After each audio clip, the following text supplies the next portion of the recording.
আসসালামু আলাইকুম। Channel I কৃষি সংবাদে আমন্ত্রণ জানাচ্ছি আমি সামির হোসেন।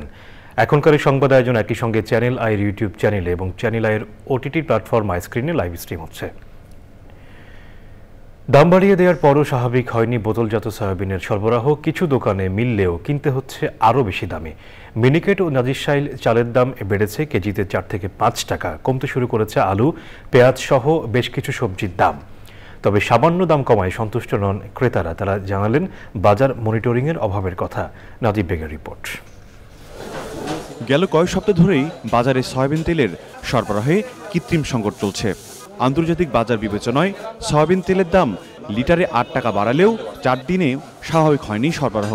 তেল আছে অন্য কোম্পানির, যেটা আমার ওই যে বিভিন্ন ব্র্যান্ডের তেল। কাস্টমার এসে খুব খোঁজাখুঁজি করতেছে, আমরাও ডিলার পয়েন্টে ফোন দিতেছি, কোথাও কোনো তেল পাইতেছি না।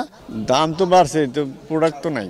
যথাযথ রসিদ দেখাতে না পারায় মোহাম্মদপুর কৃষি মার্কেটে এক ভোজ্য তেল ব্যবসায়ীকে জরিমানা করে ভোক্তা অধিকার সংরক্ষণ অধিদপ্তর। উনি আসলে অথেন্টিক ভাউচার আমাকে দেখাতে পারেনি, ওটা ওনাকে আমি লসেই বিক্রি করতে বলেছি, কারণ আমি তো আসলে আইনের বাইরে ওনাকে কোনো ইনস্ট্রাকশন দিতে পারবো না। ভালো খবর নেই চালের বাজারে। কেজিতে 4 থেকে 5 টাকা বেড়েছে নাজিরশাইল ও মিনিকেটের দাম। বেড়েছে বাসমতি ও আটাশ চালের দামও। দাম বাড়ার জন্য পাইকাররা আড়তদারদের আর আড়তদাররা দায় চাপাচ্ছেন মিলাদদের উপর।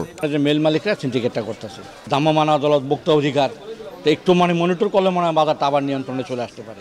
যখন যে রেট দেয় বা যে রেট আমরা কিনি, আমাদের একটা কস্টিং আছে, মানে লোড আনলোডিং, নামানো খরচ, এর থেকে এরপর আমরা কিছু লাভ রাখে তারপর আমরা বিক্রি করি। কেজিতে 10 থেকে 15 টাকা কমেছে পেঁয়াজের দাম।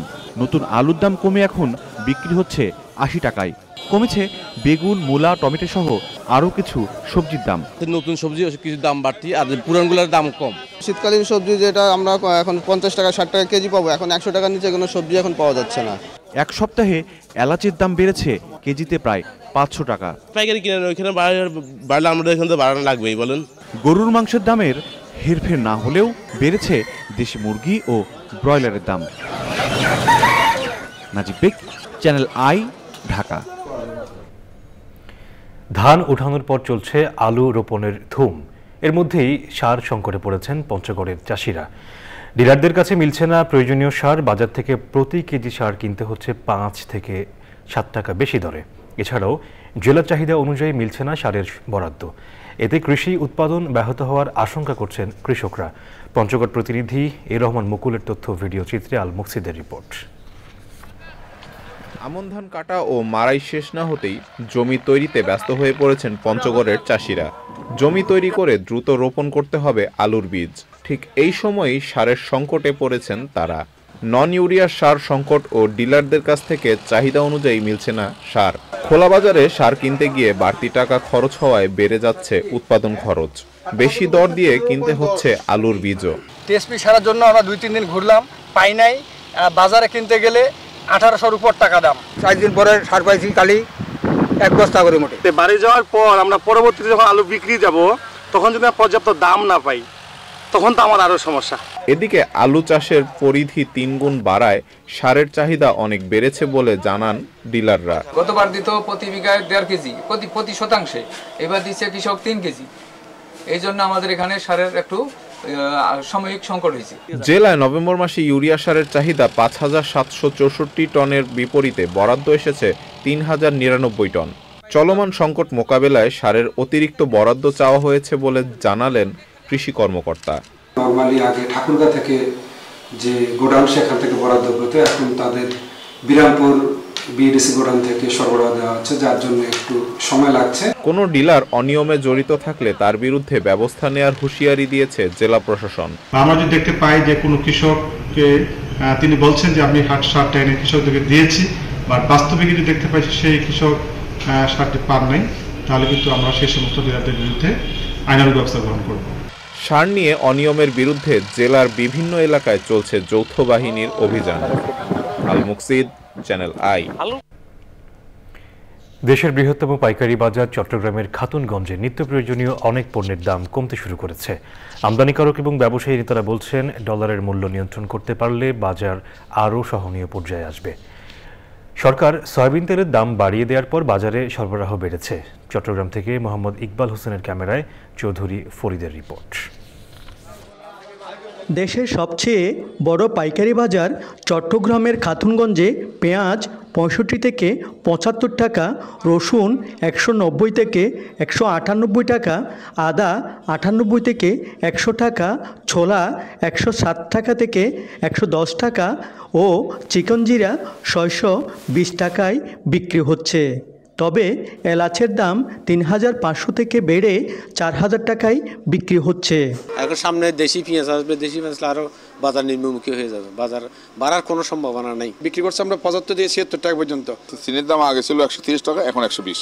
তেলের দাম ৬০ টাকা বাড়াতে জনগণের কোনো লাভ হয় না। তেলের সরবরাহ টাকার পরেও সিন্ডিকেটের কারণে ভোক্তা পর্যায়ে তেল সরবরাহ আমরা পর্যাপ্ত পরিমাণ পাচ্ছি না। আমদানিকারক এবং ব্যবসায়ী নেতারা বলেছেন খাতুনগঞ্জে বিপুল পণ্যের মজুত হচ্ছে।